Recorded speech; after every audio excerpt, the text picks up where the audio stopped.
I have a job for you. Jeez, it's not another arc, is it?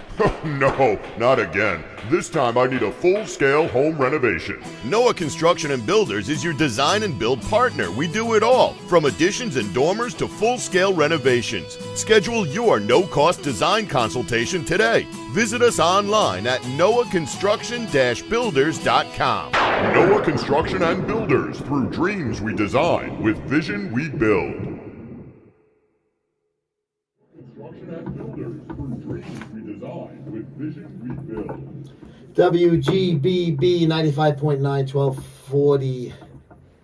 Long Island's oldest radio station, going on 100 years of WGBB radio right here on Long Island. I am your co-host for MuscleSport Media Live, Joe Pietaro, and I am being joined once again by a special guest co-host, my son Jimmy, because Anthony needed the night off. So Anthony, I hope you're having a good night. Don't watch the Mets, Anthony. You want to enjoy your night off, you don't watch the Mets. And of course, there he is, Trevor behind the glass, the man getting it all out there for you. Jimmy, thank you for joining me once again and keeping me from talking to myself for 30 minutes. All right, yeah. We're going to talk about our national pastime. Last time Jimmy was here, we covered a little NBA. So tonight we're going to do a little baseball. Of course, it's the big dance completes tonight, right? We have the UConn. It's no NBA tonight, which I was surprised. I know we're talking about baseball, but here I go with basketball again. But no NBA tonight. That we have the game, the national championship, and yesterday was the women's national championship, which was a really good game. And then in the fourth quarter, it got away from Iowa a little bit, but it was a fun game. They were trailing. First, they were up 10-0, then they were trailing, and they came back and made it cut it to 2. And then the women of South Carolina, just too big, too strong, and too talented. And they ended up winning. Going away, much to my chagrin, because they covered that 10.5 live bet I put out with the underdog. But tonight we're going to talk about Mets, Yankees, and we're going to bounce around the league a little bit, uniforms, injuries, things like that. Let's start with the Mets, since I just told Anthony to stay away from that. New York Mets, obviously not a great start, but not a bad trip in Cincinnati at what I still call Riverfront Stadium, which isn't. Is it the Great American Ballpark still? Great American, yeah. I can't keep track. You see, when I was a kid, Trevor, when we were kids, you had Shea Stadium, Yankee Stadium, right? You didn't have all of these corporate names. I don't know what, is it the same place, something new? Every year they change the name of these joints, so it's hard to keep track. But the Reds at the Great American Ballpark, that's the launching pad. Not a lot of home runs, but the Mets actually, they had, that one game was pretty ugly, the Saturday one that they blew the lead. But all in all, not a bad road trip tonight. They're in Atlanta as we speak. A game just started. It's in the first inning. Your take on the Mets' slow start at home at Citi Field, and then a little bit, maybe a little promise shown in Cincy. What do you think? It's been somewhat ugly so far. They're sitting at 3-6 right now, and they're playing their arch nemesis, Atlanta. But overall, the pitching has looked good. Yeah, going in, like we were saying at home, we thought the hitting was going to be good and the pitching was going to be a problem, but it seems to be reversed so far in the first 10 games of the season. Yeah, the top of the order just hasn't hit. Francisco Lindor has been struggling. And it's created, of course, a media firestorm, as always, with New York. Brandon Nimmo hasn't looked himself. Jeff McNeil has struggled. Yes. But the pitching, Sean Manaea has looked great so far. Severino had a better start in Cincy than he did prior. Yeah. Jose Quintana looked good. So there is some promise. If the rotation can hold itself together, Diaz has looked great back in that bullpen. Maybe the lineup wakes up. J.D. Martinez should be joining them soon from Florida. And, maybe they turn it around. They have shown some life, although it was ugly to start. Yeah, but going into the season, if you are a realistic, objective fan, whatever you want to call it, since you're part of the media now, being on this radio show, you can't be a fan. No cheering in the press box. Remember, rule number 1. No autographs is rule number 2. But going into the season, I think most realistic people looked at the Mets as a team that was going to be flirting in that 500 area. Probably not a playoff contender. If anything, the tail end of that last wild card team, which to me is garbage anyway. So I don't think it's a big surprise that the Mets are not banging around and winning a lot of games right now. But when you say promise, I look at it like this. Since we expected the Mets to have a tough road with the pitching because we know what they kind of redid the staff in the offseason and not the way they did a year ago, which I was glad for. Hitting usually wakes up at certain points in the season. Pitching is something that you kind of have to deal with. Either the pitching is weak, you get a lot more injuries in the arms than you do with the plate. Since their pitching has been okay and a little bit of a surprise, will they continue to maintain that as these hitters eventually wake up? A guy like Lindor, who's a veteran, who's multiple all-star appearances. Do you think that the pitching is just not peaking, but is it something that they can sustain over a long period of time? It's hard to say. David Stearns invested a lot of money into pitching development this offseason. There was a lot of talk about internal development or finding guys on the free agent market who aren't the big names but have some untapped potential. And we saw them go with the Severino, a guy who used to show ace potential and had injuries. Sean Manaea, a guy who showed potential over the years but has never really broken into being a frontline starter. They went after guys like that and are hoping internal development can turn them into something again. Could they sustain this? I don't know. Severino's had one start where he got pounded, one where he looked pretty good. Yeah. Manaea's had 2 very good starts. Is that sustainable? We'll have to wait and see, especially with the pitcher injuries this year. Who knows what's to come. But I think the hitting will come around. Yeah. I still don't think this is going to be some team that's going to light the world on fire. No. Maybe if things go their way, they could sneak into a wild card spot. But they need things to break right for them. Yeah, absolutely. And also, of course, Noah Construction-Builders.com, our title sponsor, is bringing you this episode, as they do all the others of MuscleSport Media Live, every Monday, 7:30 p.m. on WGBB Radio here on Long Island. We'll bounce around a little bit in town. We'll go to the Bronx, talk a little bit about the Bombers, the Yankees. To me, I was very, very surprised they were able to go into Houston, a place that's not been kind to the Yanks, and walk out of there with 4 straight wins. Again, so early. I mean, things changed on a dime like that.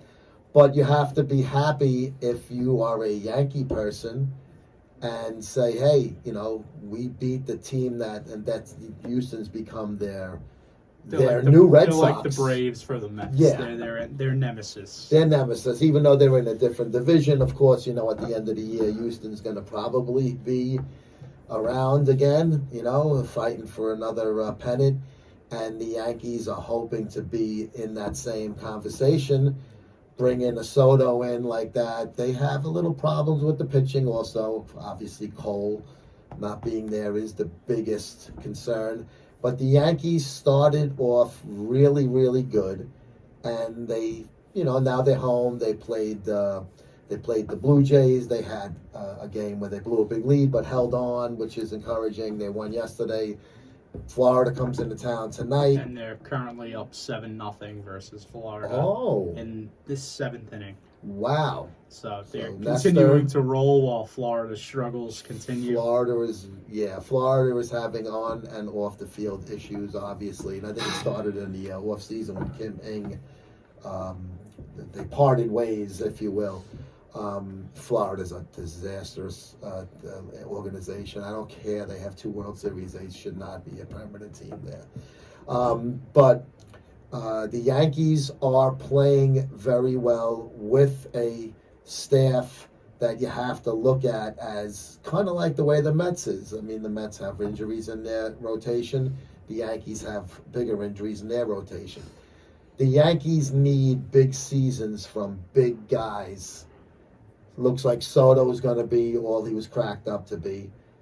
Judge, I mean, he started off a little slow, but, I mean, Judge is not going to have a bad season. Judge is going to be Aaron Judge. He's a natural. He's a monster. If he's healthy, he's going to be one of the best players in the league. Yeah, he's a beast. LeMahieu injuries a little worrisome. They had a little different third base situation. Is Rizzo gonna be consistent all year? Is he gonna be able to hit okay? So there are things. Gleyber Torres, you have Volpe at shortstop. Are the Yankees going to be a contender the whole season with a great potential? And if Stanton does anything, the expectations are lower, which is good. Do the Yankees? How do you like the way the Yankees so far looked, and what are their prospects moving forward? They've looked fantastic so far. It's a long season. Mm-hmm. Things can change. We saw the Mets 6 years ago now start off 11-1, and then win about 72 games. So things can change quick. But when you have a 1-2 punch of Soto and Judge, I mean, it doesn't get much better than that. I think the big thing is just Garrett Cole. If he can come back healthy and look like that Cy Young pitcher he's been the last few years, then I think you can really fit them into that upper echelon of contenders. I mean, right now Rodon has looked good so far, which is big because he was a huge signing last year. Never took off. He was injured. He did not look like himself when he was out there. So he plays well. Cole comes back. If Stroman can not cause issues in the clubhouse and pitch. Guy's a hell of a pitcher. He's a good pitcher. He's just a head case sometimes. But if he performs, now listen, did he pitch great that first game? No, but they got the win. But so if Cole comes back healthy, he's a good 3 for you. Oh, he's an amazing 3 for you. If Rodon can be a good 2. To me, Soto has put himself into a position where they love him. I saw a video a little before we left the house on Twitter, where I don't know, it must have been yesterday's game. He went up to the people in right field and he signed an autograph. Basically, it looked like it was in between hitters or something. He got right back on defense. So he's definitely put himself in a spot where fans are going to love this guy. He's going to give them a lot of reason to love him. The guy is a 5-tool player. He's going to get big money, and he probably deserves it. In this market, he's going to get what he deserves. I think that's an amazing punch right there. Like you said, the Aaron Judge and Juan Soto. I like the way Stanton came into camp. A little slimmer, a little healthier looking. I think he's the type of guy that could really be someone who could take this team to that level, because they're not expecting him to be that big hitter that they were all these years. I think without that added pressure on him, and he shouldn't be succumbing to pressure. This is an MVP winner over here. But sometimes it's a little different in New York than it is in Florida. Maybe he put a little pressure on himself. His injuries were bad. His batting average was brutal, but he could put a ball into the seats. Do we see Stanton do that all year? I don't know. He's going to have injuries. I mean, he's a veteran now. He's going to have problems. The Yankees, to me, are a team that I picked to win the American League pennant. I think that they're going to be a tough team all year long. The pitching worries me, though. It does. They do have a problem with their pitching because they're going to have these injuries and there's not as much depth to go around. But somebody's going to come in and be one of those mediocre guys that's going to be able to stem the tide and get them through a rough spot here and there. Where the Yankees are going to be a team, at the end of the year, we're going to look at teams like Houston, like the Yankees. Baltimore, I still don't see how they won all those games last year, but, they did. And they started off pretty good this year again. But I don't think the Yankees are going to be beaten by a team like Baltimore this season, where they won last year. What do you feel about a team like the O's? Baltimore, I think, is a great young team. They have, Gunnar Henderson's a great young infielder. Adley Rutschman's already one of the best catchers in the league, and this is only going to be his second full season. Mm-hmm. You know, they're a great team. Corbin Burns bringing in a real ace. That's a big move, yeah. But they still might just be a piece or two away, and you know, now they finally have new ownership, so maybe in the offseason they'll go get those pieces. It's been a long time issue with the Angelos. But I think they might just be still a few big pieces away. Yeah, and they're not a big market team. They're not going to go and sign a big-time guy. They're not going to swing a deal for a huge player, a rental kind of guy.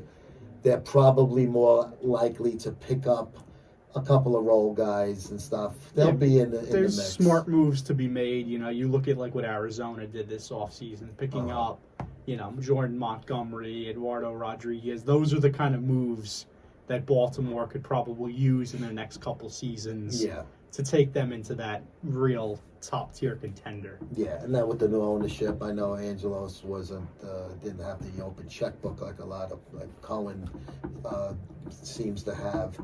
Let's change gears a little bit. We mentioned it earlier with the league with the uniforms and stuff. There's been a lot of criticism of Nike and these new MLB uniforms, and I, for one, who am a old school throwback, give me my road gray and my home white and nothing else. I am not a fan of these uniforms. I think they look like beer league softball or some kind of little league bad news bears kind of thing. The little names, the little numbers, the thin material. I know they're trying to make it more comfortable, but when guys sweat through them and you can notice that a mile away from the cheap seats, that doesn't bode well for the product on the field in terms of apparel. Let's say I mean, there's no way around it. They look terrible. They're bad-looking jerseys. The details are bad. Teams are taking away piping and little color details. Instead of having big, thick, sewn-on patches, they're heat-pressed. The names are like a third of the size. You know, they just look bad. They look like a jersey the guy's selling on the side of the road for $50 because you don't want to spend $400 at the team store, but these are the $400 jerseys. These are the official game-worn the ones they're jerseys. Giving to players to wear on the field, to hang up in their homes. I mean, it's just really an embarrassment. It's like, but why though? Did MLB do their homework? Did they have a say in it? Did Nike just say this is it? We're paying a lot of money, and you wonder how it gets approved because you figure Nike has to handle things. They're the ones designing these. Fanatics, a company that has its issues, they produce them in their factories for Nike. Yeah. You know, MLB, you figure, has some say in it. They're the league that these jerseys are worn by. And you figure teams might see them, the PA would get involved. You would think that before it got to the stage, somebody would have stepped in and said, hey, these look bad, there's issues with sweating, the names are too small. They would have stopped this at some point early on. Spring training. But everyone found out in spring. Yeah. And then it was, oh, well, it's too late to change it. You know, on top of that, you know, teams don't have alternate jerseys ready. Like the Cardinals wear the powder blue and the cream on Saturdays, whether they're home or road. And they're just not ready. Nike just said they'll be ready by June, maybe. I mean, how do you not have a jersey ready? I mean, how does that happen? That is extremely bad planning. I mean, we're not going to probably ever know the truth of what happened and why. Cutting corners, charging top dollar, but cutting corners to make more of a profit. I don't know. Had issues of road gray tops not matching the pants. The shades are. I mean, this is so bad. This isn't a little mom and pops. This is one of the largest companies on the planet, and they can't figure out how to manufacture jerseys. It seems that Nike farmed it out to Fanatics and trusted Fanatics to do the same job Nike would do, which is not the case. Yeah, we see it with our own eyes, literally. Yeah, you know? I mean, it's a problem. It's ugly, and players are upset, rightfully so. I mean, they play to get the jersey with the big name on the back, make it to the show. Yeah. And they're given jerseys that are worse than the ones they wore in Little League. I mean, there's nothing more impressive than a professional, real jersey with the tackle twill sewn on, letters and numbers and logos and sleeve patches and That's why they cost so much money. When you buy, like the NBA had the Swingman, remember it was like the $39.99 version. That's the one with the iron-on patches. Yeah, and then you get the nice authentic or the Mitchell and Ness throwback, and it's worth the money because it looks nice, it feels nice. It's heavy, and not even in terms of heavy being uncomfortable, but like quality, like good quality cotton material or whatever. These just look like mass-produced garbage. Oh, it's like a giveaway, almost like a giveaway jersey, like the Cyclones, jersey night or something. Yeah. Brooklyn Cyclones come Saturday, July 4th or whatever, and you get the Cyclones home jersey, almost like a T-shirt type of thing. That is inexcusable by MLB. I am not a fan of Rob Manfred. I think he has done an atrocious job as baseball commissioner. And, you mentioned your love for the gray jerseys. The Seattle Mariners don't even have a gray jersey anymore. Oh my God! Because Nike with their awful jerseys told teams you can only have 4. So the Mariners had their regular white, they had their teal, their navy blue, and then that Sunday cream with the old school blue and gold. Which I like those jerseys. And don't get me wrong, they're They all didn't want nice. to get rid of any of those. But you have to, though. Nike said you got to get rid of something, and they got rid of the gray. So the Seattle Mariners either wear teal or navy blue on the road. They do not have a gray jersey. Road gray has been part of Major League Baseball since the 19th century. To have any team, one even, to not have that as part of their repertoire as far as their uniforms, just goes to show me that they're doing too much to try to be different with selling jerseys to make an extra $15, $100, or whatever. Let's just keep making more jerseys, or they keep buying more and charge more for each one of them. But it seems like they finally have jumped that shark because everyone's just buying the old ones. They're saying these ones look awful. Why am I going to spend $400 on this when I can get last year's on sale?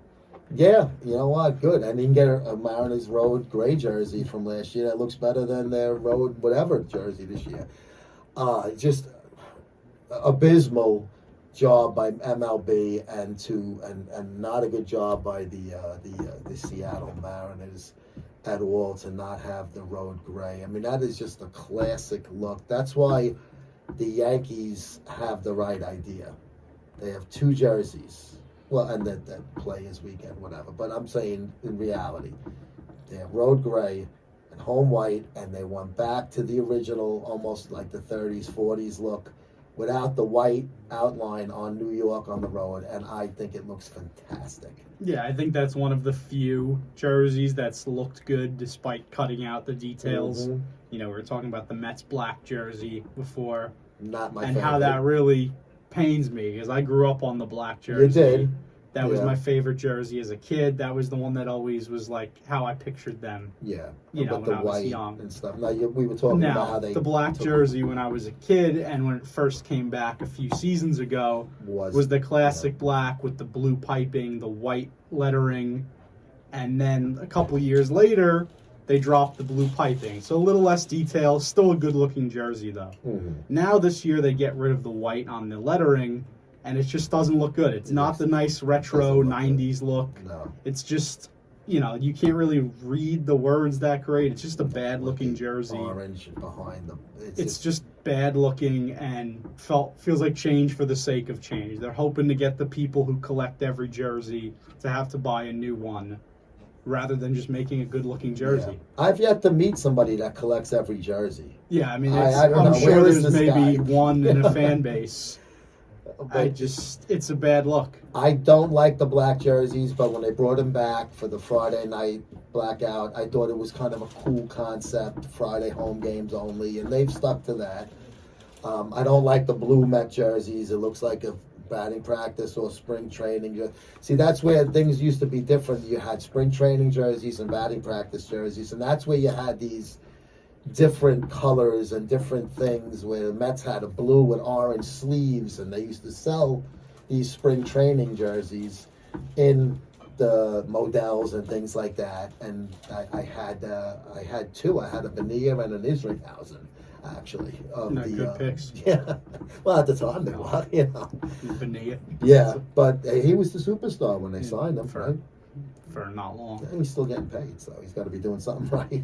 But that's baseball jerseys to me, especially because it's the classic game. It's the old-fashioned game. I like the old look for the jerseys, home and road. I'm not a fan of all of this gradient and city and third and fourth and fifth. I'm a fan of alternate jerseys when they look good. The problem is most of them don't look good. They don't look good. I think an alternate, done right, worn on occasion, worn on a Friday, a Sunday, I think is a good look.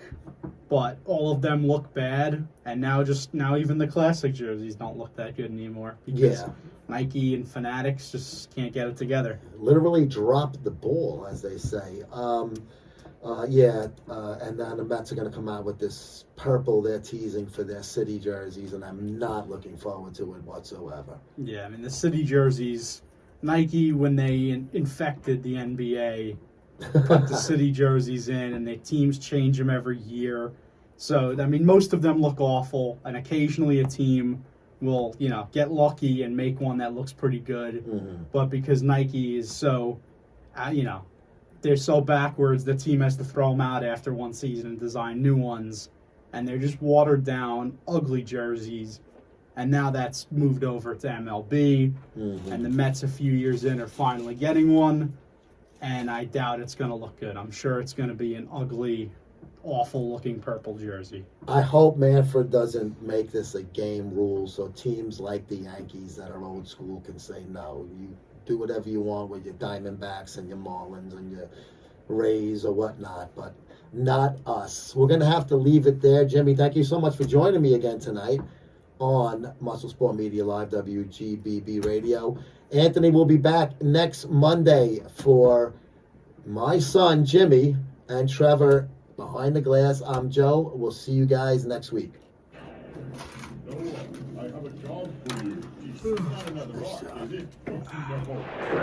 Noah, I have a job for you. Jeez, it's not another arc, is it?